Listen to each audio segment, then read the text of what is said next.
saya kasih lagu kan pertama kan. Walau 1000 rebah di sisiku. Oh, berarti kita nyanyi. Kau tetaplah Allah. Dari ke belakang terus yang depan. Lanjutin. Kita uji apakah WL kita yang satu ini bisa menyambung lagu. Kan dia sukanya pakai lagu-lagu baru kan. Bapak engkau mengenalku lebih dari siapa. Nggak boleh kasih tahu.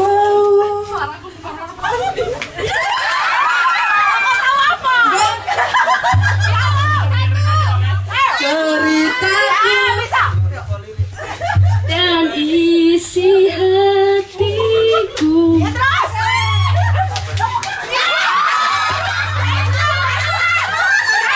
Tak peduli masalah.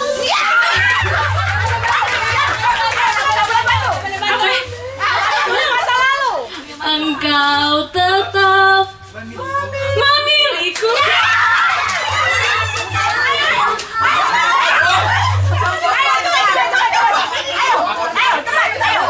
Engkau tetap memilihku.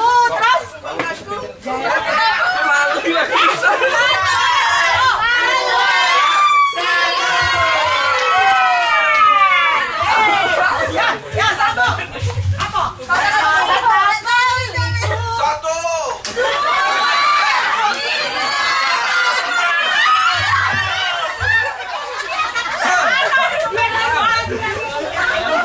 engkau tetap memilihku. Bahkan ku sempurnakan Jadi karya yang indah. Kini aku percaya tiada yang mustahil bagimu. Ku ikuti. Kau gila kau sama. Kuasamu bukanku.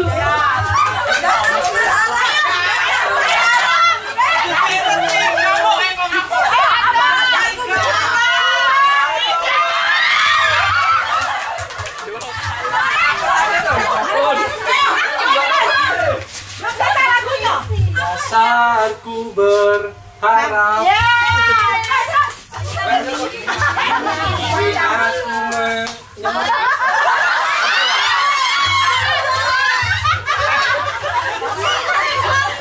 Kini aku berserah, tiada yang mustahil.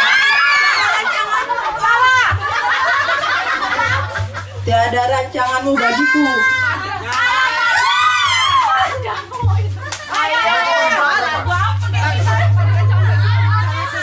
Pada rancanganmu bagiku, ku ikuti panggilanmu. Bukan setia sampai akhir. Hitung dulu. Berapa coretannya? Hitung dulu.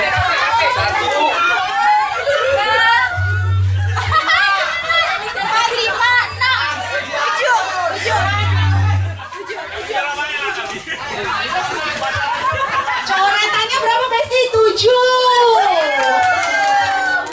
Wah, grup kedua, maju. Kita lihat. Kami ingin badan aku kawan ya lagunya.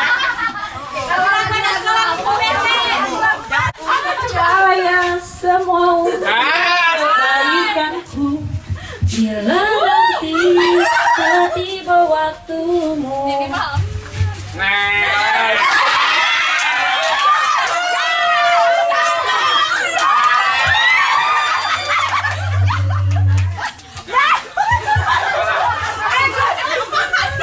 Percaya kuasamu memulihkan hidupku. Ayo, satu lagi.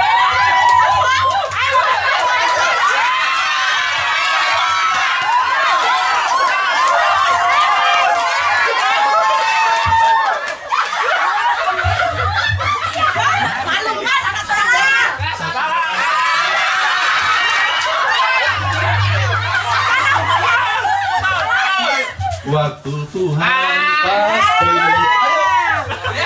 yang terbaik. Walau kadang Udah dimengerti. Niki kok enak-enak antus kata-kata. Coba ku tetap percaya waktu Tuhan pasti yang terbaik.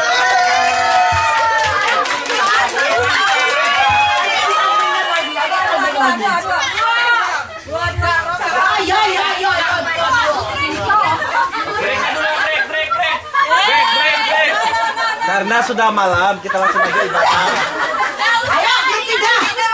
Yang paling hebat. Semangat. Lagu yang paling susah. Lagu yang paling susah.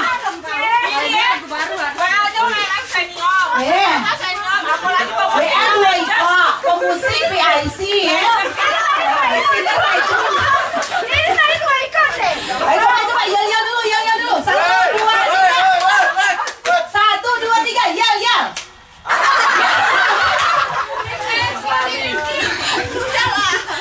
1, 2, 3. Yel dulu, Bu. 1, 2, 3. Respositin.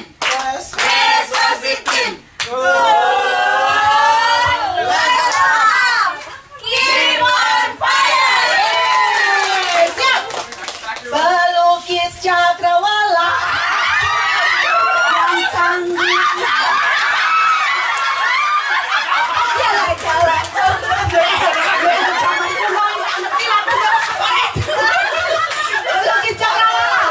Pelukis cakrawala. Nggak tahu ya.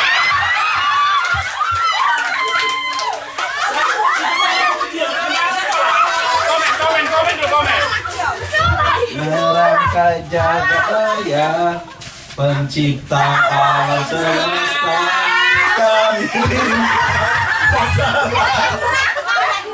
Ayo, aku pengen dulu. Pemilik Benar, alam semesta kehidupan. dan sanggup menyelamatkan. Ya.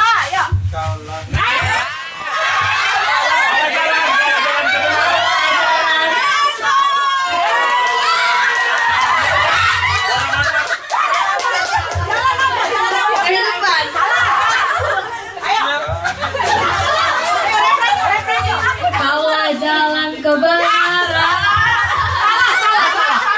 Refren. Coret. Kok dari belum kan? Udah dong. Dari cuma dia sanggup melewatkan jalan-jalan kebenaran salah. Harusnya ini kami rindukan dia. Kami rindukan. Wassalawatanmu. Kebangkitan pasti terjadi.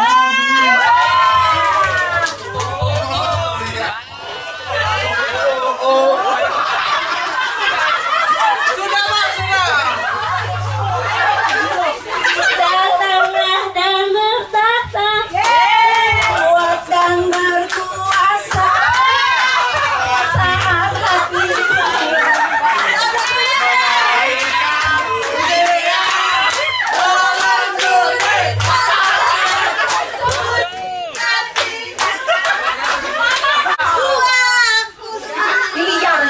Di belakang itu. Itu 2 tuh, turut 2. Tidak selesai. 5. Masih ada 1 permainan lagi. Ayo tebak tokoh Besti ya. Jadi 1 orang yang kalian anggap paling pintar berdiri di sini. Ibu-ibu ini. Dari dulu instruksi saya. 1 orang yang paling pintar, yang paling cerdas menurut kalian, yang lainnya kasih clue-nya. Misalnya gini. Misalnya ini tokoh ya. Misalnya nih tokohnya Simpson. Ini pegang Simpson kan di sini. Kemudian ini kasih clue-nya, boleh rame-rame. Jadi orang yang kuat, ini rambut panjang, ini Delila, nah gitu-gitu. Kita punya waktu. Setiap kelompok waktu cuma 15 detik ya. Cuma 15. Yopi yang mau gunting. Yopi yang gunting.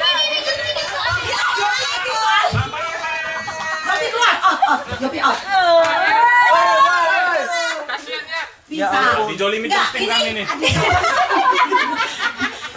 detik cukup ya? Tadi lagu susah ya. Tapi kok timerin 15 detik kita cuma. Kenapa lah? Kita mulai dari kelompok pemenang dulu ya. Jadi maju. Semangat Besti. Semangat Besti. Ketoan tuh. Yang sebelah ya. Kita jangan maju. Karisma PKK. Kita buat semangat. Maju nomor. Yang muda-muda lah, masa juga tua. Ini tokohnya saya kasih tahu, ini bisa tokoh di Alkitab. Bisa tokoh di sekeliling kita. Iya. Iya.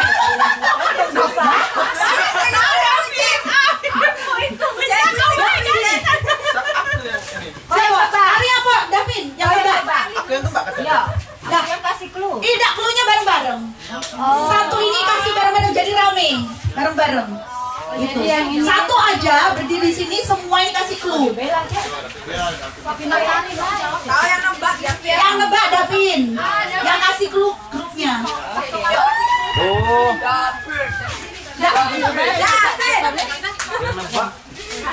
Duduk. Yang kasih clue barengan. Yuk, siap? Ayo semangat Davin. Semangat! Yang ngasih clue siapa?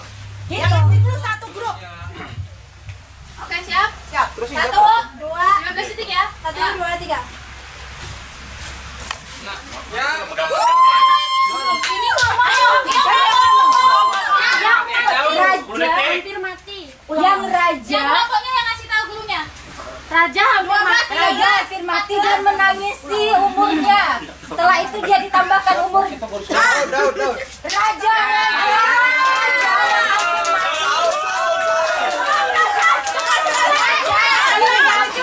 Dikasih penyakit. Boleh keluar.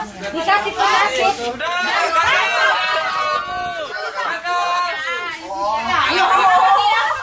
Ulang lagi. Ubah lagi. Oh lagi? Enggak ya? Oh sudah tidak ya? Berarti tidak bisa ya, gugur ya. Yuk, sekarang grup ini dulu. Ngapa lah kabit Kamu lah pemenangnya kok. Ini yang terakhir ya. Ayo, siapa yang nebak? Kalian semua kasih cluenya ya. Siap-siap Besti. On fire. Kasih yang paling sulit.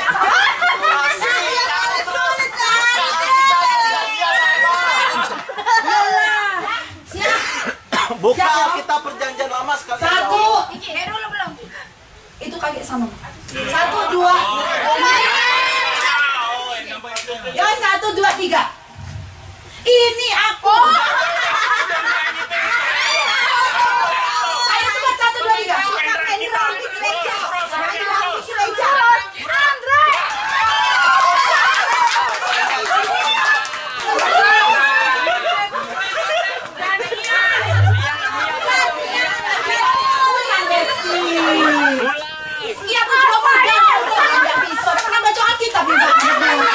Jangan susah-susah marah kotet lah. Yuk, Yesi, siap ya. stand dari grup PW. 1, 2, 3.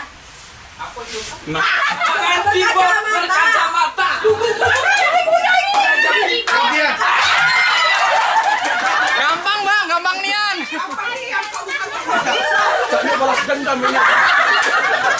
Kamu laku sudah muda. Tadi kok selesai. Ya. Ayo, ayo. Yuk. Siap-siap, kasih dulu.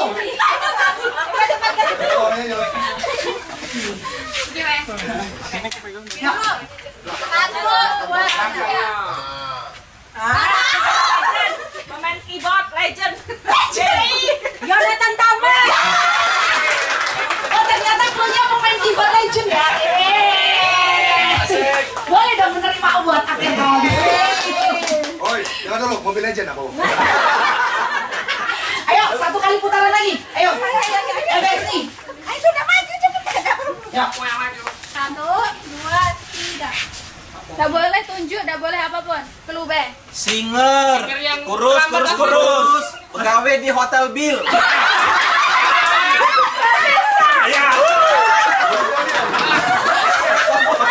Langsung berada di hotel bilik itu ya. Betul.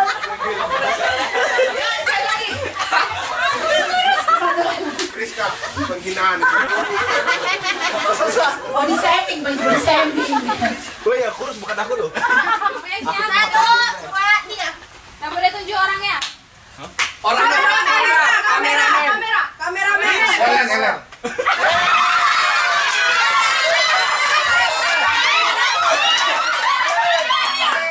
Sudah dong.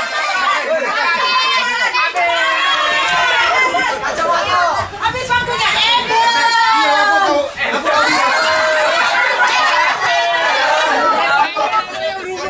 Aku kira namanya Ellen. Aku tahu.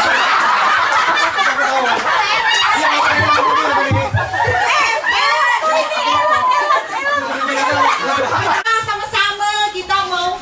Boleh nggak aku di sini? Apa di kamar aja ya? Semangat 1, 2, 3 yel kita. Press positif. Go. Keep on fire. Yeay. Semangat bestie, semangat teman-teman. Seindahnya pelangi, secerahnya mentari. Ayo, lepaskan semuanya. Bebaskan rohmu, kita sama-sama puji Tuhan malam ini. Setuju? Yang setuju angkat tangannya dan tepuk tangan di dalam semua. Yes. Tidak ada yang lebih indah daripada kasih Tuhan kita yang besar. Kasih Allah kita yang dahsyat. Sama-sama yang setuju katakan amin. Katakan Allah kita dahsyat. Haleluya. Ya sama-sama. Seindahnya pelangi, secerahnya mentari. Yang terindah.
dahsyat. Karena ketemu nyamuk ya. Dari Batu Raja ke Lampung, selain Allah kita dahsyat, amin. Walaupun kita harus melewati lembah dan perbukitan, hujan, minum solar, Allah kita dahsyat, amin. Ya Tuhan. Mari sama-sama tinggikan Allah yang besar.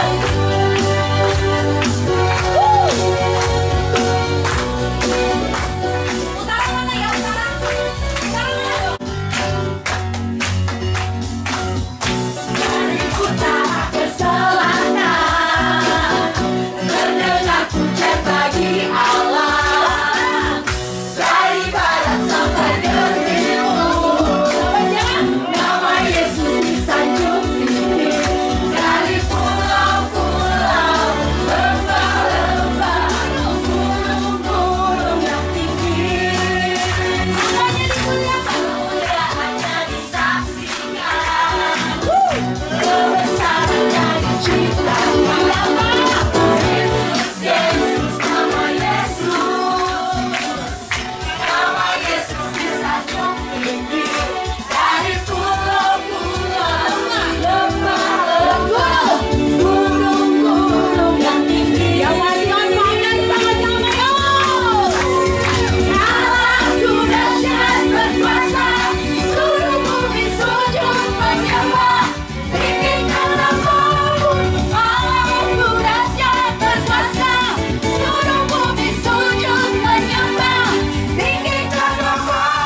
Masih mau nari, Besti?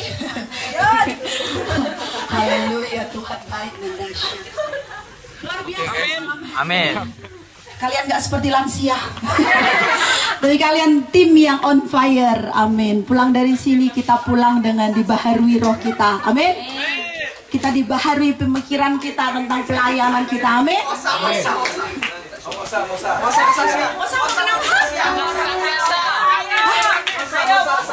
mau apa?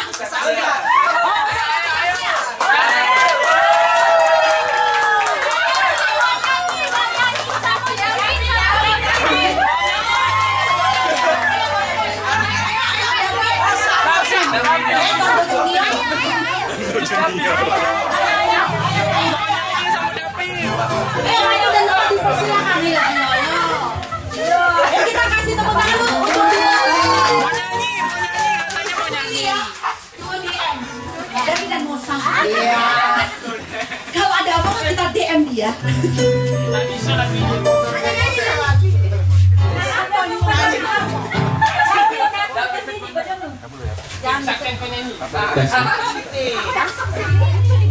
Oh, di bawah saja. Sini teman dikit. Puji Tuhan, hari ini kami sangat diberkati di perjalanan kami. Pun lagi ada hoki ya. Mantap. Hoki. Ya tadi sempat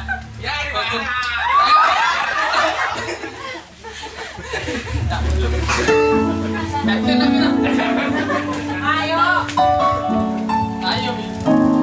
Sungguh diberkati Tuhan pada saat hari ini. Walaupun ada sedikit kendala tadi setelah makan siang kami digusur ya.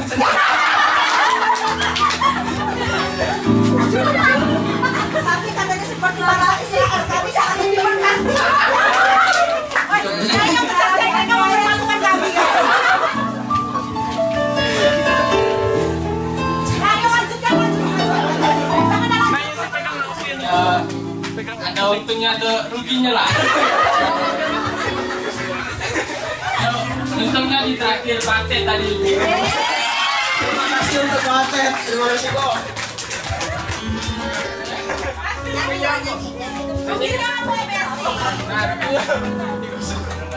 Atau mobil kami tadi buat coba.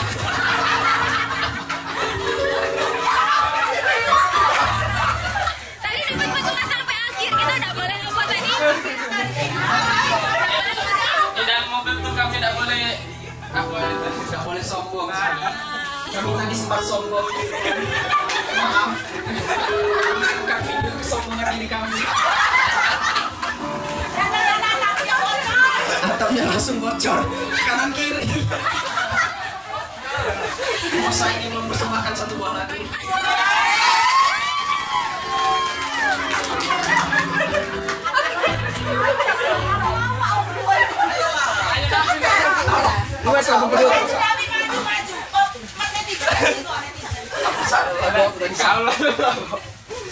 Ayo cepat, bro. Apa tadi? Waktu Tuhan, ya waktu Tuhan. Ada tahu lagi. Apa tadi? Waktu Tuhan, Cak, ya. Luki Cakrawala. Ya, jadi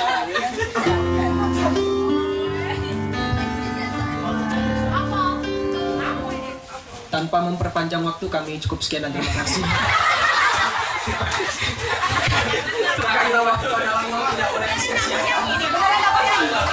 Beneran kamu nyanyi? Oh ya Allah. Ya udah, berarti besok pagi nyanyinya ya.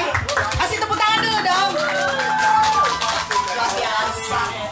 Jadi pelajarannya hari ini ada untung dan ruginya. Nggak boleh sombong ya. Banyak pelajaran kita lewat perjalanan ini ya. Ternyata perjalanan itu banyak, di dalam perjalanan itu banyak pelajaran ya saudara ya. Ternyata untuk mencapai satu titik dari Batu Raja mencapai ke Eden Land itu banyak pelajaran yang kita harus belajar. Anak-anak muda belajar tidak boleh sombong. Kami belajar tunduk pada kehendak. Kami itu udah dibilangi udahlah di sini aja wasa pindah tetap pindah itu baru menikmati AC sebentar sih. Aduh, Begitulah ya. Ternyata kita untuk menuju level up, untuk menuju next level itu ada pelajaran-pelajaran yang kita harus lewati. Amin. Dan semuanya itu proses tadi kalau dibuat jadi cerita gini kita geli ya, ketawa ya. Tapi waktu kita melewatinya tadi jujur loh, kadang kesel kan, lo hujanan lah, molor waktunya lah, gimana ini? Ya nggak, Andre kok dengan senang hati minum solar? Tapi pasti ada, aduh kok gini, pasti ada gitunya kan? Ya. Enggak, luar biasa Andre. Nggak salah. Dan waktu kita melewati proses teman-teman, itulah kita itu seperti mau protes gitu kan, seperti protes dengan keadaan, seperti mau menjerit, belajar untuk memberikan reaksi yang benar hari lepas hari dan jadi next level. Pulang dari sini baharui pemikiran kita, baharui pandangan kita tentang pelayanan kita, menjadi lebih menghargai pelayanan, menjadi lebih menganggap bahwa ini satu penghormatan yang Tuhan berikan buat kita. Amin. Yang setuju dengan saya bahwa melayani adalah sebuah kehormatan dan bukan beban, angkat tangannya. Yang setuju melayani adalah sebuah kehormatan dan bukan beban. Ini adalah moto dari Excellent Servant Camp dulu ya. Melayani itu bukan beban, tapi itu suatu kehormatan untuk kita bisa melayani Raja di atas segala raja. Haleluya. Melayani. Kita mau siapkan hati untuk dengar firman Tuhan, dan kemudian kita ada sesi yang selanjutnya. Yuk kita bangkit berdiri sama-sama.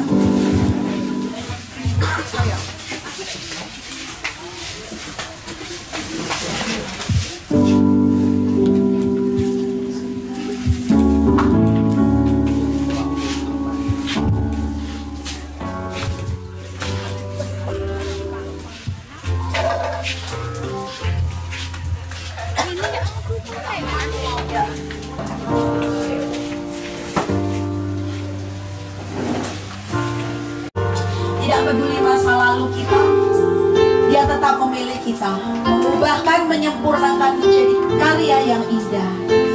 Dan kini adalah kita percaya tidak ada yang mustahil bagi Tuhan, sebab kuasanya yang akan menguatkan kita, dasar untuk kita berharap. Mari kita tetap setia sampai akhir hidup kita. Amin.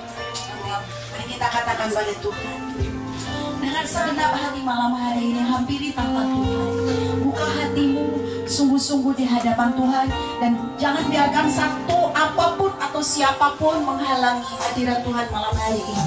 Dia sanggup melawan kita dimanapun, bagaimanapun, apapun kondisi dan keadaan kita. Ya Allah yang rindu bersekutu dengan kita.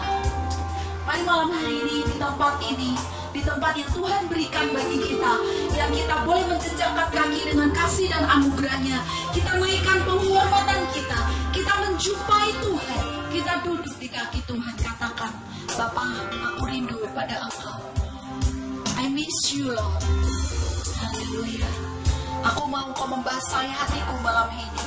Aku mau Engkau melawat aku malam ini Tuhan. Aku mau Engkau mengubahkan aku Tuhan. Haleluya Yesus.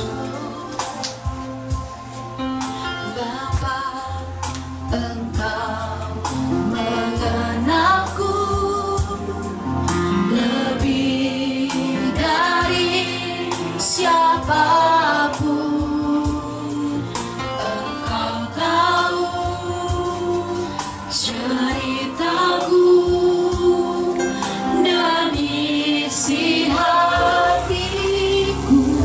Tak peduli masa lalu, tak peduli masa lalu, Engkau tetap memilihku. Ubahkanku sempurnanya jadi karya yang indah. Kini aku percaya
penghormatan yang Kau beri bagi kami Tuhan. Terima kasih untuk setiap penghormatan yang Kau beri bagi kami Tuhan.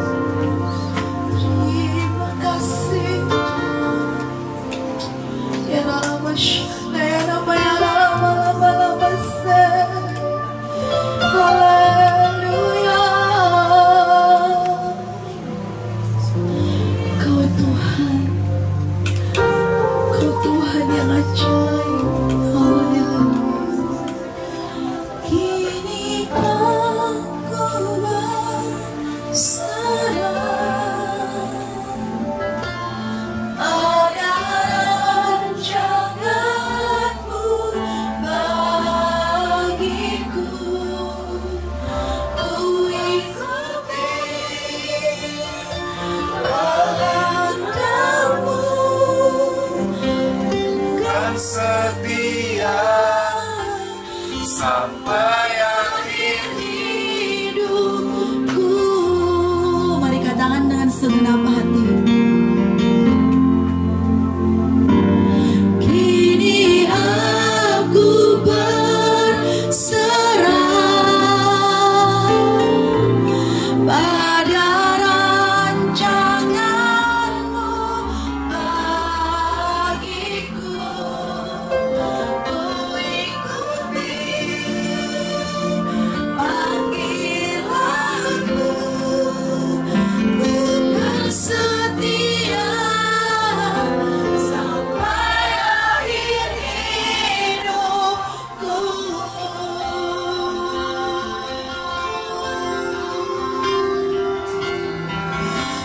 Bukan setia sampai akhir hidupku.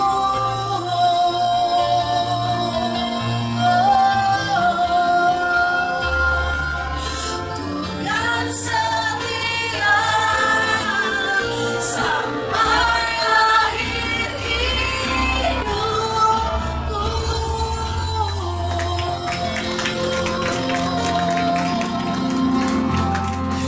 Terima kasih Tuhan, biar kasih-Mu terus membarui hidup kami. Biar kuasa-Mu terus memampukan kami Tuhan. Biar hadirat-Mu terus ada atas hidup kami. Biar roh-Mu terus ada atas hidup kami Tuhan. Sebab kami tidak mampu tanpa hadirat dan roh-Mu dalam hidup kami. Hanya roh-Mu Tuhan yang memampukan kami. Terima kasih Bapa, kami mau mendengar firman-Mu. Kami mau dibaharui, kami mau diubahkan. Di dalam nama Yesus kami berdoa, mengucap syukur, dan hati kami siap untuk firman Tuhan. Haleluya, sama-sama katakan amin. Bilang beruntung terus kemudian musibah atau apa tadi? Terus tadi ternyata ada pengakuan dosa juga ya, karena sombong. Saya belum tahu juga ceritanya. Sombongnya gimana tuh? Mereka itu kan udah sampai duluan di sini. Terus minum es di Indomaret, di traktir Kuatat. Mereka foto tunjukin kita enak-enakan nih kalian. Gara-gara kalian tukar mobil sama kita malah untung gitu kan. Sekarang udah sampai duluan gitu. Oh gitu ya. Habis itu hujan terus pokoknya bocor. Langsung dibayar lunas ya Besti. Oke, terima kasih semuanya. Sebagai gembala saya berterima kasih kepada semua saudara-saudara ya, bagian dari pelayanan Gereja Betel Indonesia. Kalau selama ini mungkin secara formal tidak pernah diungkapkan di hadapan jemaat atau apa, tidak ada secara khusus apresiasi dalam bentuk piagam dan sebagainya, itu bukan sebuah hal yang menjadikan kita kemudian berkata, wah pelayanan saya tidak dihargai. Kenapa? Karena sesungguhnya setiap pelayanan yang dipersembahkan bagi Tuhan itu sebuah persembahan yang menyukakan hati Tuhan. Mari belajar untuk menjadi pribadi yang tidak menuntut penghormatan ketika kita telah melakukan satu tugas. Satu hari Tuhan memberikan pesan seperti ini. Sebuah perumpamaan yang pasti kalau kita membacanya kita akan kaget. Bagaimana ketika seorang hamba setelah bekerja bersama tuannya di ladang dari pagi sampai petang. Dan kemudian sesudah selesai pekerjaan di ladang, pasti porsi si hamba dengan si majikan pemilik ladang itu pasti berbeda kan? Kalau fisik pasti lebih banyak tenaga si pekerjanya. Tapi ketika dia sudah sampai di rumah, Tuhan berkata begini, siapa yang tahu perumpamaan itu? Demikianlah juga kamu, bila kamu telah menyelesaikan segala sesuatu yang ditugaskan kepadamu, hendaklah kamu berkata, aku adalah hamba yang tidak berguna. Wah, itu kan payah sekali kita untuk menyerapnya ya. Tapi sebelum kalimat itu sampai, Tuhan bilang begini, apakah ketika sudah sampai di rumah, dia akan berkata kepada hambanya, hamba, ayo mari kita makan bareng-bareng.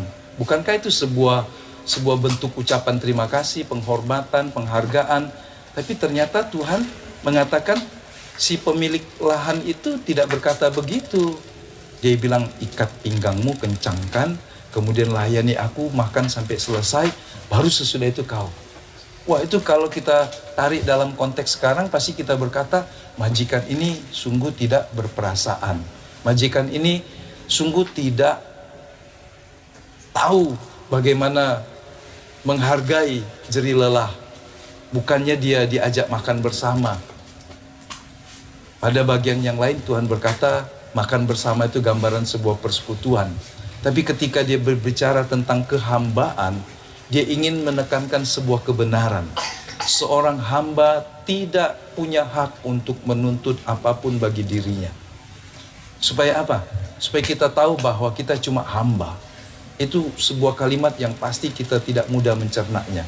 Nanti bisa kita membaca ayat itu, kemudian kita merenungkannya, bisa membahasnya menurut kita, menurut saudara-saudara semua. Apa sih maknanya? Kenapa Tuhan sampai mengajarkan hal yang rasanya agak bertentangan dengan sebuah kemitraan dalam pelayanan? Tapi sekali lagi, kalau Anda menyelami lagi dengan pelan-pelan, dengan penuh kerendahan hati, Allah sedang mengajarkan kita bahwa ada bagian yang kita tidak boleh sentuh, dan itu milik Tuhan. Karena di dalam perjanjian lama, itu para imam, itu mempersembahkan ukupan, wangi-wangian yang harum. Imam tidak boleh mencium, menghirupnya. Pembuat ukupan itu, minyak wangi-wangian, tidak boleh menghirupnya. Sebab Tuhan berkata, siapa yang menghirupnya dia akan mati. Ini sebuah garis yang sangat tegas dan keras, bahwa dia hanya bisa melayani, wangi-wangian itu hanya untuk Tuhan, dan si imam besar sekalipun, si pembuat ukupan itu pun tidak boleh mencoba menghirup sewangi atau aroma apa sih yang dihasilkan dari ramuan ini. Dia hanya mempersembahkannya bagi Tuhan tanpa mencoba ingin menghirup dan merasakannya. Kenapa? Kenapa Tuhan ajarkan sebuah prinsip yang hampir sejajar dengan kisah yang Tuhan ajarkan dalam Injil Lukas? Sebab Lucifer jatuh karena kesombongan. Lucifer jatuh karena dia ingin menikmati kemuliaan yang tadinya hanya untuk Tuhan saja. Ya, jadi Tuhan tidak ingin kita jatuh. Tuhan ingin kita tahu bahwa ada batas ketika kita melayani Dia. Dia Raja. Dia bukan sekedar seorang bapa. Dia bukan sahabat saja. Dia bukan mempelai kita saja. Kita mempelai wanita, Tuhan mempelai pria surga. Tapi dia sedang menunjukkan bahwa ketika manusia menyembah Dia, Dia adalah Raja di atas segala raja. Dialah yang tertinggi dan hanya Dia yang layak dipermuliakan. Lebih dari itu adalah hal yang jahat di mata Tuhan. Di sini kita pasti harus menjaga batas-batasan di mana kita tidak boleh mencoba menghirup keharuman dari ukupan itu. Di sini kita harus menjaga motivasi kita tidak boleh tergelincir dan berkata, aku melayani Tuhan tapi Tuhan tidak menghargai saya. Ingatlah dalam konteks ini Tuhan ingin berkata, kita adalah seorang hamba yang dipercaya untuk melayani Dia. Pasti tidak mudah untuk menyelami posisi sebagai seorang hamba. Karena biasanya orang berkata, bukankah Alkitab pada bagian yang lain juga berkata, kita adalah mitra, rekan sekerja Allah. Tapi pada bagian tertentu Yesus menekankan dengan begitu tegas, hanya untuk melindungi kita dari kejatuhan. Dan yang paling berbahaya, kejatuhan adalah ketika manusia motivasinya telah tergelincir menikmati apa yang harusnya bagi Tuhan saja. Nah, saya mengajak kita untuk membaca surat Rasul Paulus kepada anak rohaninya yang masih muda, dan kita akan merenungkannya. di dalam 2 Timotius pasal yang kedua. Kita baca, kemudian mungkin ada yang ingin menyampaikan apa yang dia dapatkan ya. Mulai ayat yang ke-19 saja, saya tidak mau mengulasnya sebagai sebuah eksposisi secara homiletik, tapi kita merenungkan metafora yang disampaikan oleh Rasul Paulus tentang kehidupan yang dipakai Tuhan, kehidupan yang menjadi sarana untuk kemuliaan, keagungan Tuhan. Kita baca bersama-sama ayat yang ke-19. Tetapi dasar yang diletakkan Allah itu teguh, dan meterainya ialah Tuhan mengenal siapa kepunyaannya. Dan setiap orang yang menyebut nama Tuhan hendaklah meninggalkan kejahatan. Dalam rumah yang besar bukan hanya terdapat perabot dari emas dan perak, melainkan juga dari kayu dan tanah. Yang pertama dipakai untuk maksud yang mulia, dan yang terakhir untuk maksud yang kurang mulia. Ayat 21 kita terus. Jika seorang menyucikan dirinya dari hal-hal yang jahat, ia akan menjadi perabot rumah untuk maksud yang mulia. Ia dikuduskan, dipandang layak untuk dipakai tuannya, dan disediakan untuk setiap pekerjaan yang mulia. Sebab itu jauhilah nafsu orang muda, kejarlah keadilan, kesetiaan, kasih dan damai bersama-sama dengan mereka yang berseru kepada Tuhan dengan hati yang murni, dan seterusnya. Saya hanya ingin kita melihat pada ayat yang ke-20 dan 21. Meskipun ada kaitannya dalam pasal ini secara keseluruhannya, tapi mempersempitnya untuk kita melihat dalam rumah besar. Di situ ada banyak perabot, ya. Meskipun sebuah rumah besar itu dipenuhi dengan barang-barang yang mahal, barang-barang yang mewah, barang-barang yang punya merek-merek yang orang tahu, wah ini barang yang pasti tidak murah, pasti ini barang yang sangat berkualitas. Tapi namanya satu rumah pasti juga terdiri dari perabot-perabot yang lain. Mulai dari ruang tamu sampai ke dapur dan seterusnya. Pasti ada bagian-bagian yang lain yang tidak akan kehilangan fungsinya dalam rumah yang besar kalau dia tidak ada. Jadi kalau kita berkata ini sebuah rumah yang besar, wah ini dari semuanya, dari jamnya mungkin, dari semuanya, wah mahal. Tapi kayaknya ada yang kurang nih rumah. Bisa melihat seperti itu? Kalau mau makan kok nggak ada piringnya, ya kan? Terus kalau mau cuci kok nggak ada sabun ya? Wadah sabun kok nggak ada ya? Nggak ada saluran air kotornya nih. Apa semua rumah harus air bersih semua? Ada bagian menyalurkan air kotor juga. Pentingkah itu? Sangat penting. Tapi itu mungkin tersembunyi dari mata banyak orang. Betul ya? Kalau kita lihat sebuah rumah, sama seperti Rasul Paulus berkata, dalam rumah itu ada banyak perabotan, baik yang terlihat mulia maupun yang tidak terlihat mulia. Nah, pelayanan seperti yang Tuhan percayakan kepada kita semua, pelayanan mimbar, pelayanan multimedia, pelayanan di depan mata jemaat. Apakah ini saja disebut pelayanan dalam rumah Tuhan? Tidak, masih banyak pelayanan yang tidak terlihat oleh mata manusia. Betul ya? Tapi kalian melayani pelayanan di hari Minggu, mata semua orang tertuju ke sana. Bukankah ini menggambarkan betapa mulianya pelayanan yang kita emban di depan mata jemaat, di depan pemandangan Tuhan, di mata semua orang. Kalau kita salah menempatkan diri dalam motivasi, dalam kesucian hidup, maka kita mempertaruhkan kehidupan kita dengan sangat berbahaya. Karena kita bukan show, kita bukan sedang mempertunjukkan kebolehan kita, sehingga kita perlu gathering, berkumpul seperti ini untuk menyamakan persepsi. Kita ini melayani dari latar belakang yang berbeda-beda, Bisa saja satu orang merasa lebih tinggi dari yang lain. Pengalaman rohaninya, latar belakang sekolahnya, latar belakang kehidupan sosialnya, dan seterusnya dan seterusnya. Sehingga ada orang merasa bisa lebih bangga dari yang lain. Sebaliknya ada juga orang akan lebih minder dari yang lain. Nah, menggali dan memperlebar jurang ini adalah sebuah hal yang tidak boleh kita lakukan. Tapi kita bisa berkata, siapapun di antara kita, Anda adalah satu tim bersama yang melayani Tuhan. Kita ada di tempat di mana Tuhan menaruh kita, di mana mata orang melihat kita dengan jelas setiap minggu. Sehingga gerak-gerik kita, pakaian kita, tampilan kita jadi sebuah sorotan. Bukan hanya suara kalau kita penyanyi, bukan hanya keterampilan main musik kalau kita main musik dan seterusnya, tapi seluruh kehidupan kita. Bahkan ketika kita di luar rumah, ketika kita di luar dari gereja, maka kita juga harus siap disorot. Karena itulah sebuah surat yang terbuka, kata Rasul Paulus.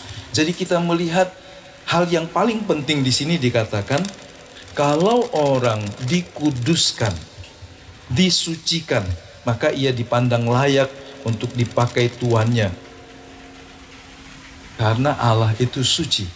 Tentu dia tidak ingin alat perabot yang dipakainya kotor. Meskipun bisa saja Tuhan ambil kita seperti barang rongsokan dari dunia. Sudah rusak. Tapi ketika dia mengampuni dosa kita, menyucikan kita, dia ingin kita hidup dalam kesucian. Suci dalam motivasi. Kalau kita baca seterusnya, suci dari segala hal yang bisa mendatangkan hal-hal yang mencoreng nama Tuhan dan merusak motivasi kita. Ini sebuah tantangan yang tidak mudah.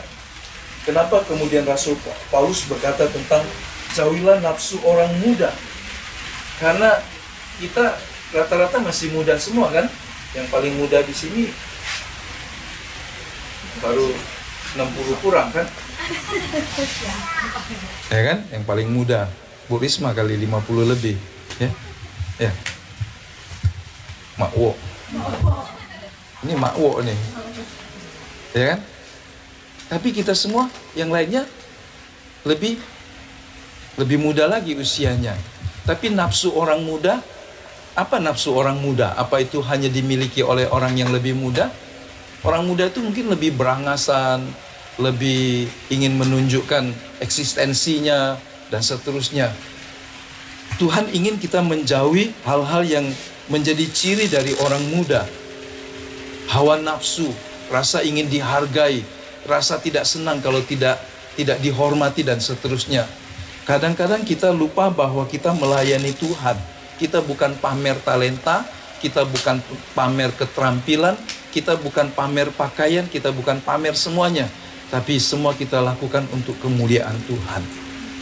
Jadi mengerti hal seperti ini membuat kita menjadi seorang yang membuat ukupan, dan kita tidak pernah berusaha mengambil sedikit pun keharuman itu, karena kita tahu ini semua hanya untuk Tuhan yang layak menerimanya.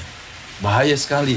Sekali lagi Lucifer dibuang Tuhan, karena dia dalam Yesaya juga Yeskel dikatakan, aku ingin bukan hanya naik lebih tinggi dari yang Tuhan tetapkan, tapi ingin menyamai yang maha tinggi. Kadang-kadang kita suka lupa bahwa kita melayani Tuhan. Pujian penyembahan itu bukan untuk kita, saudara. Kadang-kadang kita merasa saking mengalirnya, saking menikmatinya, kita rasanya penyembahan itu untuk kita, sehingga kita hanyut. Enggak, kita sedang mempersembahkan untuk Tuhan dan mengajak jemaat untuk menyembah Tuhan. Jangan kita cari nama dari pelayanan kita, sebab kita ingin membuat Tuhan yang terkenal, Tuhan yang dipuji, Tuhan yang ditinggikan. Bukan tentang saya, bukan tentang kalian, bukan tentang si A, si B, tetapi tentang Tuhan. Nah, ini sebuah dasar yang harus kita tahu. Seorang pelayan Tuhan, dia seorang hamba. Meskipun dia pelayan mimbar, meskipun dia pendeta, penyampai firman, dia cuma seorang hamba. Dia harus tahu diri, batas di mana dia tidak boleh melompat atau memijak garis itu. Di beberapa tempat orang kalau naik mobil, bawa kendaraan, ada garis yang tidak putus satu, itu kalau dipijak bannya, digiling atau dilindas di atasnya, itu sebuah pelanggaran. Kalau ada garis dua double yang tidak putus-putus, itu lebih tegas lagi, nggak boleh. Itu garis tegas yang Allah juga ingin sebagai seorang pelayan Tuhan. Itu tertanam dalam hati dan pikiran kita. Semua untuk Tuhan saja. Semua pujian dan penyembahan untuk Tuhan saja. Kalau semua untuk Tuhan, maka buat saya gak ada masalah kalau saya agak sedikit direndahkan, saya dilupakan, saya kurang dihormati. Gak apa-apa, karena semuanya saya sudah menyerahkan kepada Tuhan.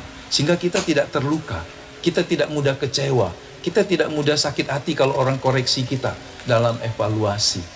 Jadi ketika kita ingin berkumpul, kadang-kadang ada orang ingin melayani, tapi nggak mau kalau evaluasi. Karena evaluasi berbicara tentang memotret diri. Kita merasa, sudahlah, gak usah lah kau evaluasi, koreksi saya. Masing-masing aja tahu diri. Nah ini kan sebuah sikap yang salah dalam sebuah tim pelayanan. Tapi ketika kita dengan rendah hati berkata, ini saya, tolong saya supaya saya bisa lebih baik lagi di pemandangan Tuhan dan juga di pemandangan mata manusia.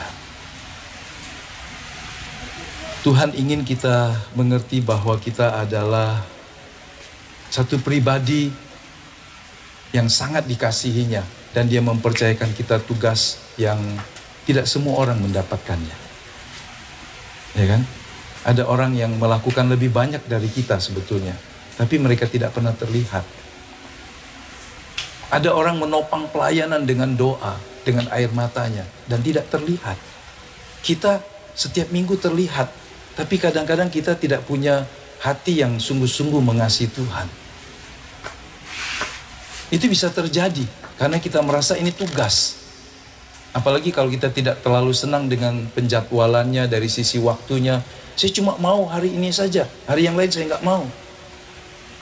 Belajar untuk melayani tanpa syarat. Ini tidak mudah. Tapi ketika kita berkata melayani, bicara tentang kehambaan, maka kita telah melepaskan segala keakuan kita. Tanpa syarat. Halo? Ya, saya tahu kita digigit nyamuk. Jadi kakinya boleh goyang dan gerak ya. Ya, kalau mau berdiri juga boleh. Bukan tepuk tangan karena saya khotbah, tapi tepuk tangan nangkep nyamuk, tidak ada masalah. Ya kan? Jadi kalau malam hari ini nanti kita dibagi lagi, kita lihat lagi apa sih standar dasar seorang Kristen yang adalah murid Kristus. Kita belajar, kita harus memenuhi itu. Kita tidak pernah naik pada tingkatan yang Tuhan kehendaki kalau kita cuma melayani sekedar sebuah keterampilan. Jadi nanti ada sebuah spanduk kita baca. Ini bukan sebuah hukum Taurat, tapi hanya untuk mengingatkan kita supaya pelayanan tidak menjerumuskan kita. Dalam pemahaman para sosiolog itu ada sebuah semacam adagium atau ada sebuah kebenaran yang kelihatannya tidak mudah untuk dicerna. Contoh begini, kemakmuran sebuah daerah dengan sumber daya yang melimpah itu bisa jadi kutuk bagi masyarakatnya. Wah, pasti kita kaget kan? Kok kekayaan kelimpahan sumber daya alam bisa jadi kutuk? Maksudnya adalah ketika masyarakatnya terlena dengan kelimpahan kekayaan sumber daya alam, mereka jadi pemalas, mereka jadi tidak bertanggung jawab, dan kemudian mereka justru untuk sesaat menikmatinya dan kemudian mereka tidak pernah lagi bisa bangkit. Banyak contoh hal-hal yang kemudian membuat mereka terjerembab jatuh dalam kesusahan, kemiskinan sosial dan seterusnya. Karena mereka awalnya mewarisi negeri atau tanah atau kekayaan yang waktu dia melek tidur sudah ada semua. Tapi lihat orang yang di tempat yang sulit, mereka berjuang, mereka berusaha sungguh-sungguh untuk melakukan yang terbaik dan mereka lebih bertahan dalam kehidupan. Jadi ketika kita mau melayani dengan lebih sungguh-sungguh, kita harus lihat, oh ini sebuah batasan yang sebetulnya normal-normal saja. Tidak susah-susah amat. Karena sebetulnya inilah kriteria seorang murid Kristus. Kehidupan dengan Tuhan yang dibangun. Supaya jangan sampai pelayanan kita di mimbar yang terlihat oleh mata manusia justru membuat kita kehilangan persekutuan dengan Tuhan. Bisa nggak? Bisa. Di mimbar dia kayaknya profesional sekali, hebat sekali. Tapi dia nggak pernah punya hubungan pribadi dengan Tuhan dalam doa. Makanya selalu ditekankan doa. Kenapa doa? Karena doa bicara tentang ketika kita membawa hidup kita kepada Tuhan. Secara pribadi maupun secara bersama. Mengabaikan hal ini, maka membuat kita seperti orang yang diangkat tinggi tapi tidak punya dasar yang cukup. Dengan mudah iblis akan menggoncangkan kita dan kemudian kita jatuh dalam kesombongan. Tapi kita melayani justru membuat kita lebih dekat. Kita menghargai panggilan Tuhan. Sehingga kalau diajak naik lebih tinggi sebetulnya lebih bicara tentang dasar kita harus benar dan kuat. Karena percuma naik tinggi tapi waktu dia turun sedikit kakinya rapuh, ya, tulang-tulangnya rapuh. Tapi kalau kita naik, kemudian kita nggak bisa bertahan pada sebuah level yang paling dasar, kita jatuh. Jadi pengertian ini haruslah kita baca pertama-tama menguatkan fondasi hidup pribadi kita di dalam Tuhan. Kalau kita melakukannya, mengevaluasi dan memperkokoh, menurut saya itu sebuah peningkatan. Level yang naik. Dari yang tadi sekedar melayani suka-sukanya. Karena kita suka nyanyi suka-suka Tuhan. Mungkin bisa juga saya suka-suka. Jadwal suka-suka saya. Sudah dibikin, dibongkar lagi semua. Suka-suka saya. Untung saya mau melayani, Pak. Wah, itu kan pernah nggak ada yang begitu? Untung aku nih mau melayani. Digaji enggak? Dikasih sertifikat enggak? Dikasih ini enggak?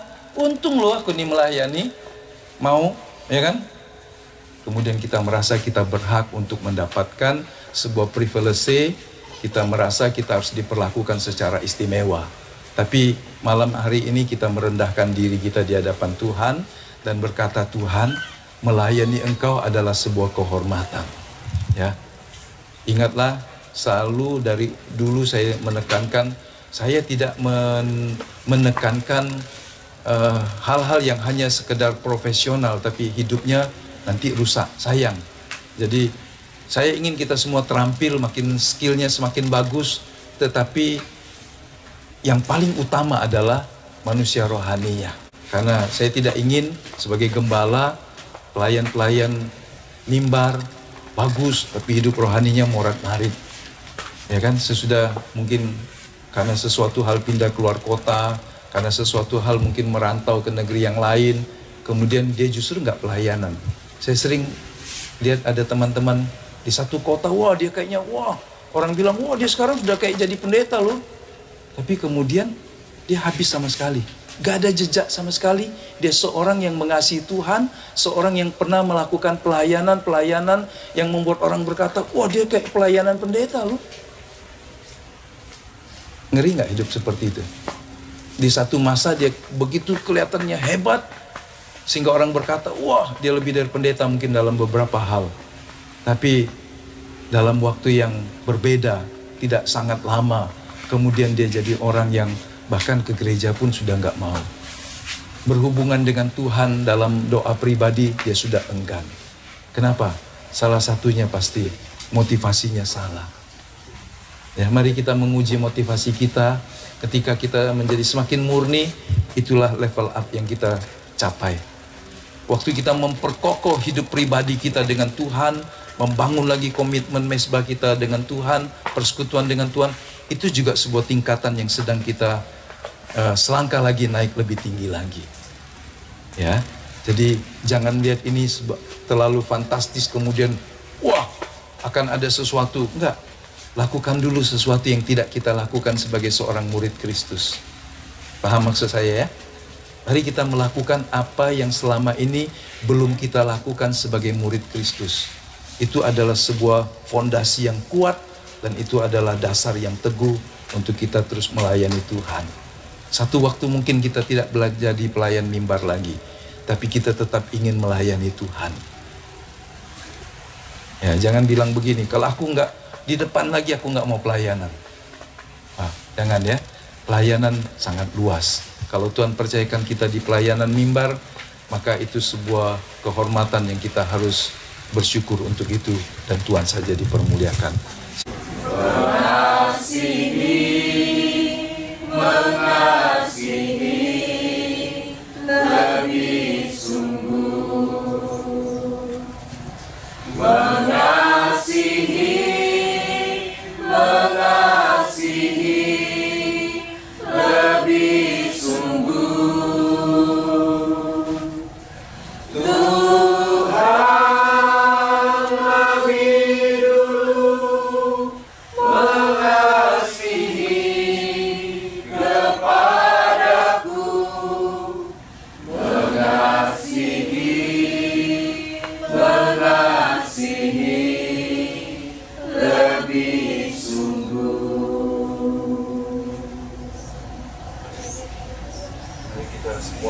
menyerahkan hidup kita kepada Tuhan, membaharui kasih kita, penyerahan diri kita kepada Tuhan, seraya bersyukur buat panggilan Tuhan, buat pilihan Tuhan, sehingga kita diperkenannya untuk melayani Dia, melayani jemaat Tuhan, sebuah kehormatan yang tidak diterima oleh semua orang. Mari Bapa, kami bersyukur kepadamu. Malam hari ini kami menyadari kami seorang hamba, kami dipanggil untuk melayani Tuhan, Raja kemuliaan, Raja sorga, Raja di atas segala raja, yang bertahta di kemuliaan yang kekal, yang memanggil kami bukan saja menjadi anak-anak tebusan-Mu, tetapi mengangkat kami untuk menjadi pelayan-pelayan mimbar, untuk membawa jemaat Tuhan, menghantarkan mereka untuk bertemu dan mengalami Tuhan lewat ujian, lewat musik, lewat tamborin, lewat multimedia, lewat semua yang kami lakukan ya Tuhan. Kami bersyukur karena panggilan pilihan Tuhan. Kami ingin sungguh menghargai setiap anugerah yang Tuhan percayakan dalam masa remaja, dalam masa muda, bahkan di usia kami sampai saat ini. Karenanya malam hari ini kami mau membalik komitmen kami dalam mengasihi Tuhan, dalam melakukan kehendak-Mu. Ampuni Tuhan kalau sikap hati kami salah, ampuni Tuhan kalau tutur kata kami salah, ampuni ya Tuhan jika hal-hal yang kami perbuat hanya untuk menyenangkan diri kami sendiri, tetapi kami sadar melayani adalah melakukan apa yang Kau kehendaki, menyenangkan hati Tuhan, bukan saja dalam saat ibadah, tetapi juga dalam keseharian kami. Jadikan kami seorang yang berkenan kepadamu, yang dengan setia memelihara hidup rohani kami, supaya kami tetap kokoh di tengah segala perubahan zaman. Kami menjadi saksi di tengah keluarga, kawan dan kenalan kami. Kami boleh menuntun mereka dalam terang keselamatan ilahi. Tuhan, kami berterima kasih. Hamba berdoa menyerahkan semua setiap kami ya Tuhan, satu persatu ke dalam tangan Tuhan. Baik Dina, baik Risma, baik Hana, baik Priska, baik Yopi, baik Tari, baik Sifra, Herdian, Yohanes, Yesi, Evi, Dewi, Ellen, Aming, Aritonang, Andre, Eben, Musa, Sutris, Ayub, Davin, Eli, Tasya, Yosel, Mary, Lestari, Lucy, Rizky, dan Atet. Kami menyerahkan juga kawan-kawan kami yang tidak hadir malam ini. Kami bersyukur karena Tuhan mempercayakan kami satu tim untuk melayani Tuhan. Musik, pujian, penyembahan, tarian kami, keahlian kami dalam multimedia, kami mau persembahkan selama kami masih bisa melayani Tuhan. Terima kasih banyak Bapa. Ambil dan pakailah kami untuk menjadi perabot yang menyenangkan hati. Amin. Haleluya. Sucikan kami. Ya Tuhan. Ampuni kami kalau kami bersalah. Layakkan kami ya. Dari segala motivasi yang salah ya Tuhan, tutur kata yang salah, keinginan-keinginan yang salah, harapan yang salah ya Tuhan. Tuhan, jadikan kami berkenan dan menyenangkan hati. Amin. Haleluya. Karena kami tidak ingin semua yang kami lakukan jadi sia-sia. Ya, haleluya. Kami sadar kami melakukan bukan untuk kesukaan kami, tapi karena Tuhan dan untuk Tuhan. Haleluya. Kami tidak akan pernah berkata kami merasa rugi, kami merasa tidak dihargai, kami merasa tidak dihormati, tapi kami berkata kami berterima kasih ya Tuhan. Kami seperti seorang hamba yang tidak berguna, yang melakukan apa yang harusnya kami perbuat ya Tuhan. Jadikan kami rendah hati di hadapan Tuhan. Meskipun Tuhan mengangkat kami, memberkati kami dengan semua keterampilan, dengan semua anugerah, dengan semua kelebihan-kelebihan dibanding yang lain. Bebaskan kami dari kesombongan, dari memandang rendah orang-orang yang lain. Tuhan, tolong kami juga tidak ada seorang pun yang minder karena hal-hal yang kami ada dalam hidup. Tetapi Tuhan, kami bersyukur karena kami semua boleh menjadi seorang pelayan Tuhan. Terima kasih banyak Bapak. Kami ingin menjadikan diri kami sebagai seorang yang terus mengabdi kepada Tuhan. Tidak saja dalam pelayanan gereja, tetapi dalam keseharian, dalam pekerjaan kami, dalam semua tugas-tugas kami, dalam rumah tangga, dalam hidup kami ya Tuhan. Ini doa kami, biarlah Tuhan memberkati semua kami, memberkati kami dengan pengurapan yang selalu membuat kami makin dekat dengan Tuhan. Amin. Pengurapan yang membuat kami semakin dikuduskan, pengurapan yang membuat kami semakin murni dalam segala hal. Terima kasih banyak Bapa. Di dalam nama Bapa, Anak dan Roh Kudus, dalam nama Tuhan Yesus Kristus, Kepala Gereja yang memanggil kami untuk melayani, kami menyerahkan semua komitmen kami, hidup kami kepada Tuhan. Bawa kami pada tingkatan yang lebih tinggi, lebih intim dengan Tuhan. Secara pribadi kami kokoh dalam kasih dan kesetiaan kepada Tuhan. Terima kasih banyak Bapak. Terima kasih buat semua pelayan-pelayan Tuhan. Engkaulah yang membalas semua jerih lelah pengorbanan yang tidak nampak oleh mata orang lain, tapi kami lakukan karena Tuhan dan untuk Tuhan.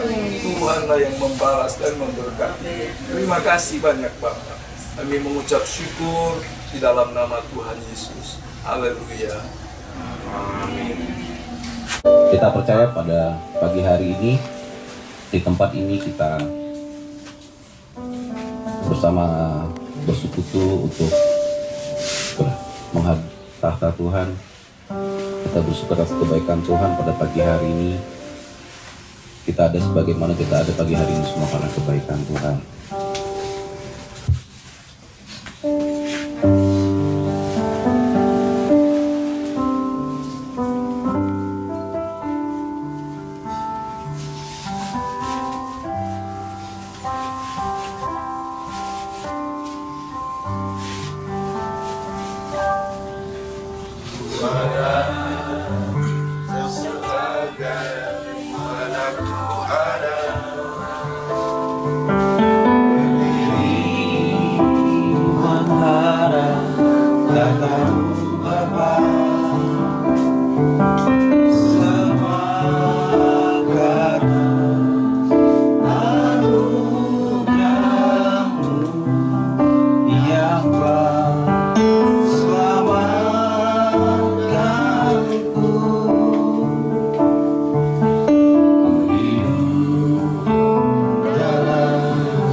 Mari kita sembah Tuhan.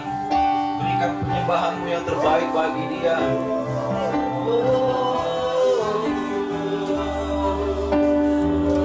Kami sembah Engkau Tuhan.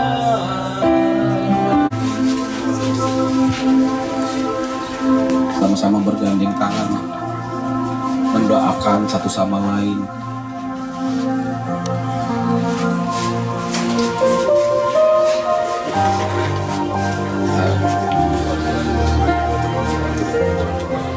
Berikan motivasi berkat, memberkati kehidupannya, memberkati kehidupan pelayanmu.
Bapak Ibu, teman-teman semua, mari kita sama-sama mengarahkan tangan kita berdoa buat Bapak dan Ibu Gembala kita sebagai orang tua rohani kita yang selama ini sudah sangat mendukung kita dalam melayani Tuhan.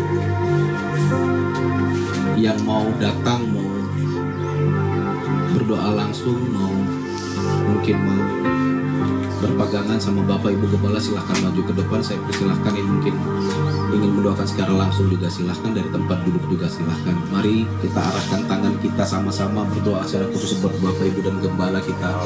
Ya, kita kasih di depan Tuhan. Syukur Tuhan. Orang-orang yang sangat luar biasa yang selalu menopang kami dalam menjalankan terima kasih.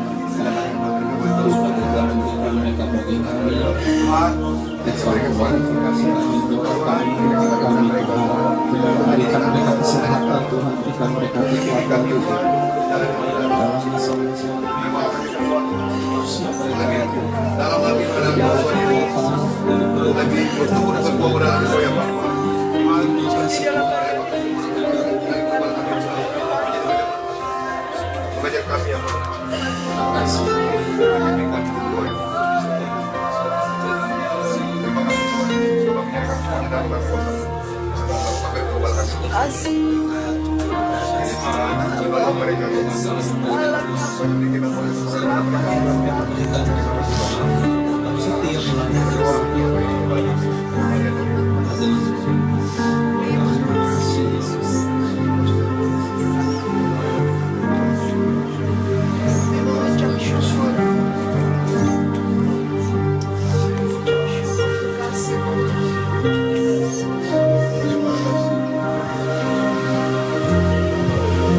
hati kami penuh syukur ya Bapa. Kami sadar hidup kami karena anugerah Tuhan, panggilan dan pilihan Tuhan. membuktikan diri kami dalam kasih, kesetiaan, dan ketulusan. Kami tahu ketika seorang bulos ditebus, maka ia tidak memilih hak atas dirinya, tetapi dia menyadari hidupnya telah dibeli menjadi milik kepunyaan sang majikan. Engkau ya Bapa telah menebus kami dari kematian yang kekal, memindahkan kami dari kerajaan maut ke dalam kerajaan hidup. Itu sudah lebih dari cukup bagi kami. Itu sesuatu yang luar biasa, yang tidak dapat kami cari dan beli dari dunia ini. Dan itu semua Tuhan wariskan bagi kami. Bukan saja kami dilepaskan dari kematian kekal dan memindahkan kami ke dalam kerajaan maut, tetapi Engkau memahkotai kami dengan kasih setia dan rahmat-Mu. Bahkan Engkau memanggil kami untuk melayani Engkau, Raja di atas segala raja. Siapa kami ya Tuhan? Kami tahu malaikat-malaikat yang kudus di surga melayani Engkau dengan penuh keagungan semarak surgawi. Tetapi kami di bumi dalam tubuh yang fana, dalam keterbatasan, dalam pergumulan antara pikiran-pikiran yang duniawi, pikiran-pikiran yang egois, pikiran-pikiran yang dangkal, seringkali menghambat kami untuk mengasihi Tuhan lebih dari semua. Acap kali motivasi kami tidak tulus di hadapan Tuhan.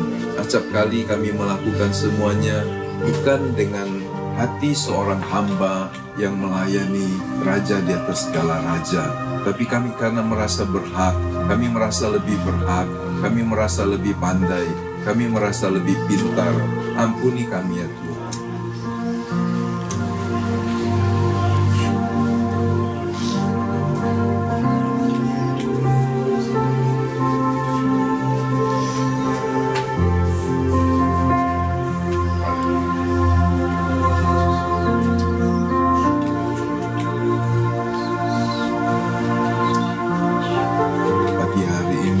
Setiap kami merenungkan siapa kami di hadapan Tuhan sesungguhnya.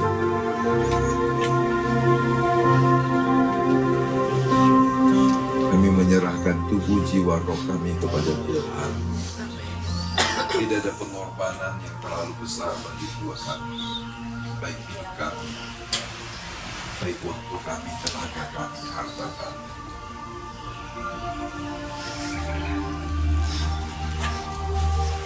Kami melakukan semuanya dengan tulus bagi Tuhan saja. Terima kasih banyak Bapak. Berkati semua anggota dari tim Praise and Worship, multimedia, tamborin, semua yang hadir. Kami juga berdoa buat mereka yang tidak sempat hadir. Tuhan tolong mereka, berikan hati yang sama seperti kami mengasihi Tuhan. Berikan mereka juga pemahaman, kerinduan yang sama, seperti Engkau telah memberikan kami. Baharui kami, supaya kami juga dapat menolong saudara kami, rekan sepelayanan, untuk sama-sama membangun sebuah kehidupan yang berdiri di atas kebenaran Allah yang abadi. Mempersembahkan hidup selama kami masih bisa, di umur kami, baik di masa remaja, masa muda, bahkan di masa parubaya kami. Kami ingin mempersembahkan bagi Tuhan kemuliaan, kebesaran hanya bagi Engkau saja. Terima kasih banyak Bapa. Tolong kami juga dalam perjalanan sepanjang hari ini, hari-hari yang kami tempuh menjadi bagian dari pengembaraan hidup kami di bumi. Biar kami menjadi seorang yang hidup di dalam kebenaran, kasih dan kebaikan Tuhan. Jadikan kami berkat di mana kami ada. Kami juga berdoa buat orang tua kami. Tuhan memberkati orang tua kami, baik yang ada dekat kami, yang jauh di luar kota, luar pulau. Kami berdoa memberkati orang tua kami, bersyukur.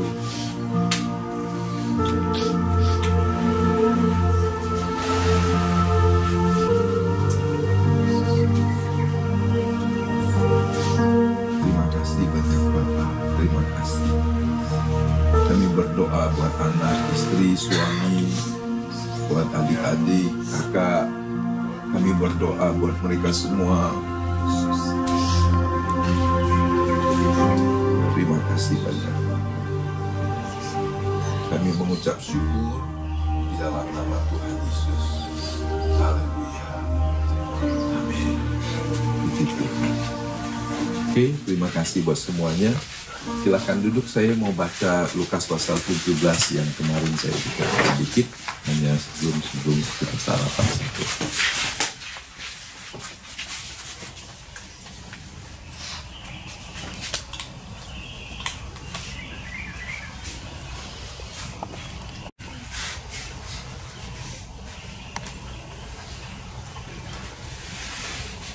Versi bahasa Indonesia sehari-hari. Nanti akan menemukan hal yang sedikit berbeda ya. Tapi mari kita baca dulu di dalam terjemahan standar. Lukas 17 ayat yang ke-7. Siapa di antara kamu yang mempunyai seorang hamba yang membajak atau menggembalakan ternak baginya akan berkata kepada hamba itu setelah ia pulang dari ladang, mari segera makan.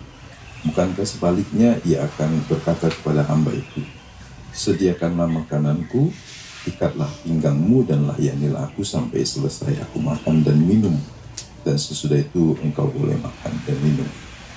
Perhatikan di sini ayat 9. Kita baca sama-sama. Adakah ia berterima kasih kepada hamba itu karena hamba itu telah melakukan apa yang ditugaskan kepadanya?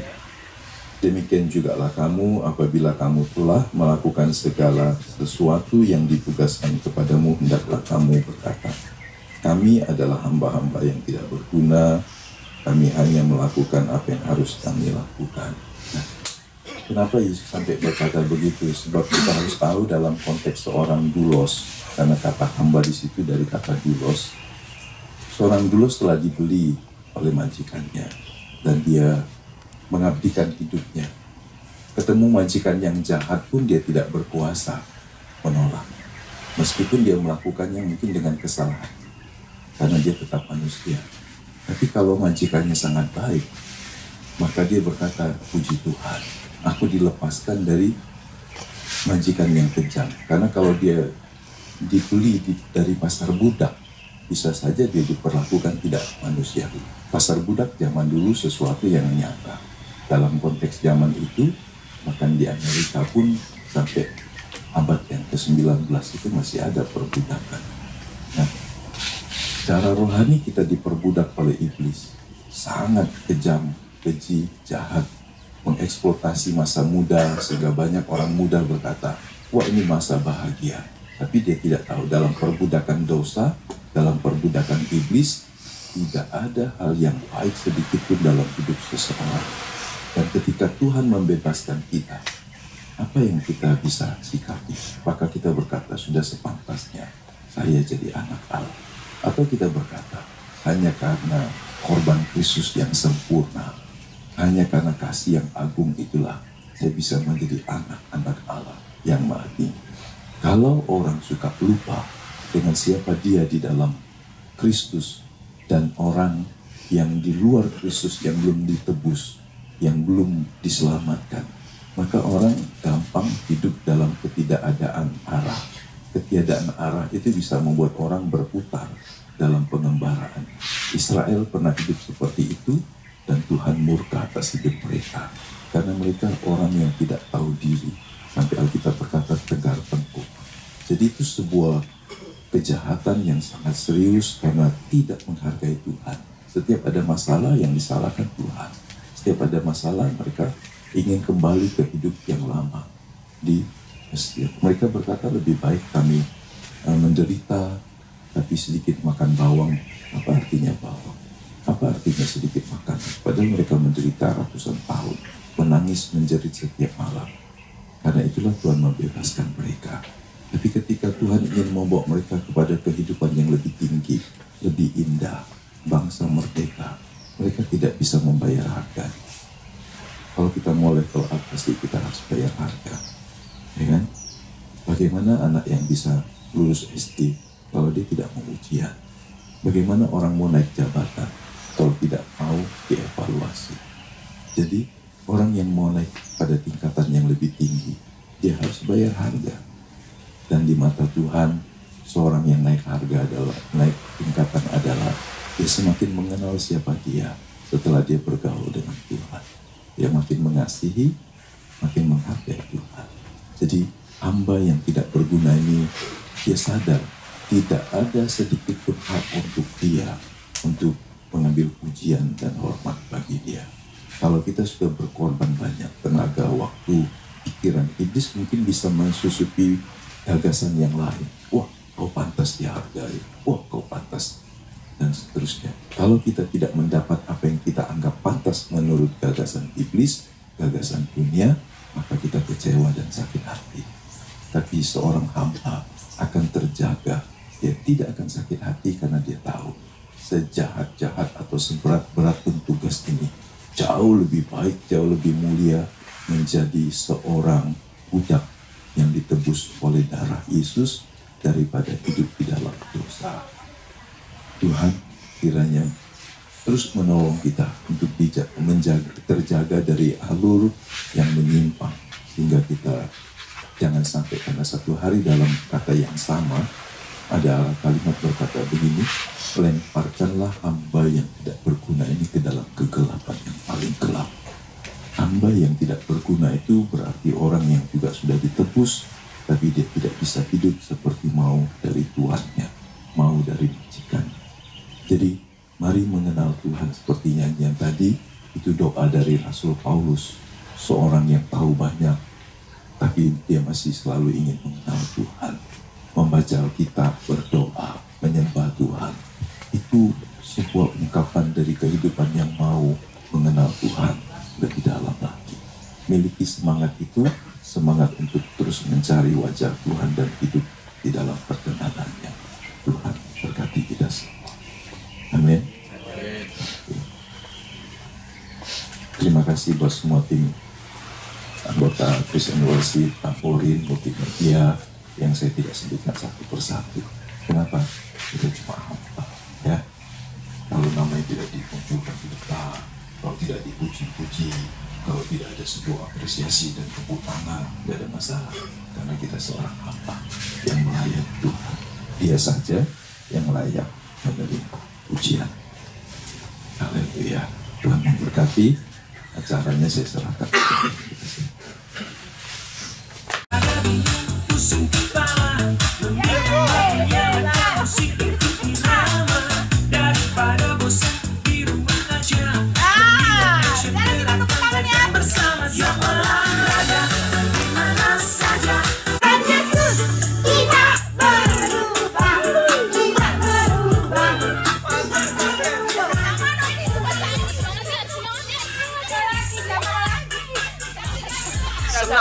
Senam pagi.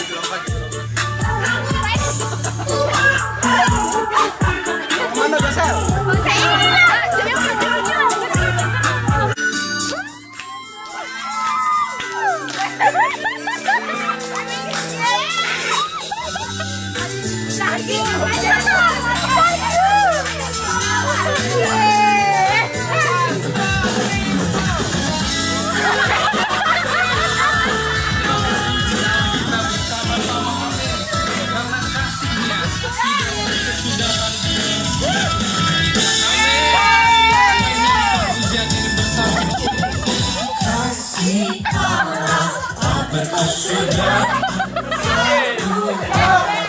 Setiap hari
Jadi gini ya, kita bentuk satu barisan ular-ularan.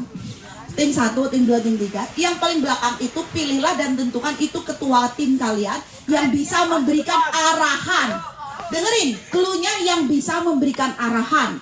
Kalau nggak bisa memberikan arahan, orangnya suka oleng. Nah, contoh gini, nih, nanti semuanya ditutup mata kecuali yang paling belakang.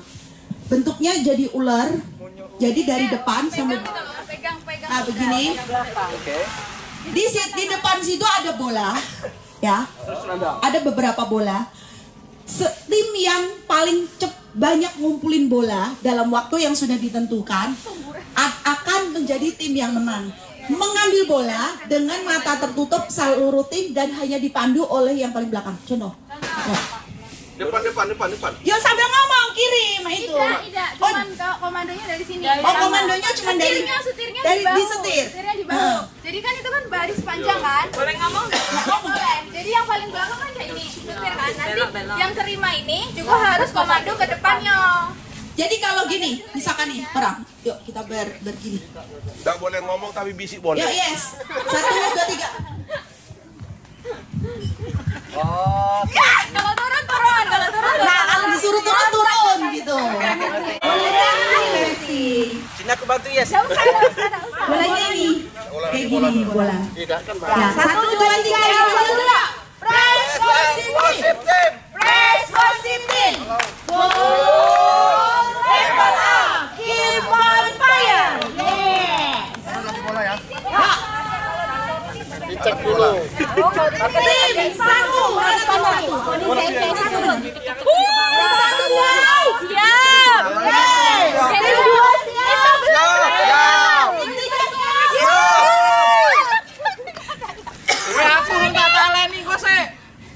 Info, Pin. Ayo. Tuh, maju. Ini banyak-banyakan ambil bola ya. Satu. Dengarkan Aba-Aba. Dengarkan Aba-Aba ya. 1, 2, 3. Apakah akan tim putih? Mano. Terus. Bawa dulu. Ambil, turun. Ambil, turun. Baru suara belakang.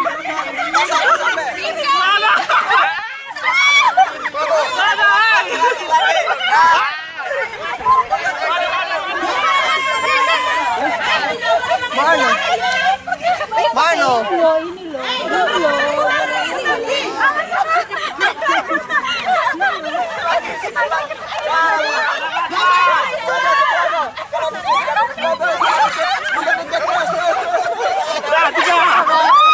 Sudah, tinggal lagi.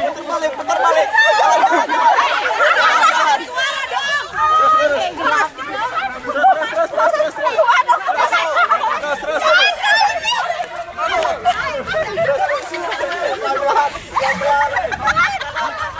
Kanan.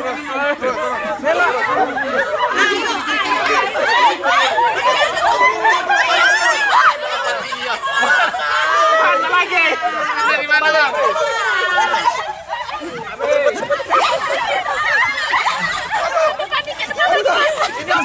Nah itu, kiri kita. Nah, ada bola. Apa dah? Aduh.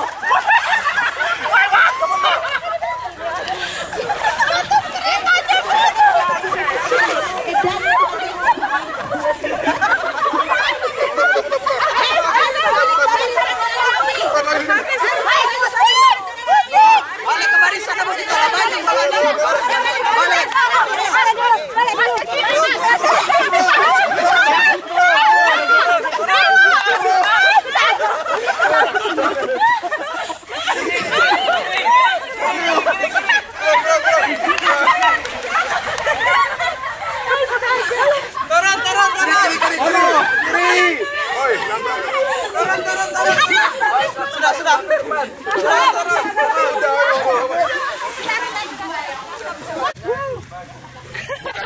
Cerdik. Ya kami sangat bangga loh ya. Nyebur. Sini. Makan dulu. Apa interview yang habis ulang tahun kemarin. Oke, teman-teman, kita bersama narasumber Kak Rizky sedang berulang tahun kemarin. Iya. Ke berapa? 17 Kak ya? 17.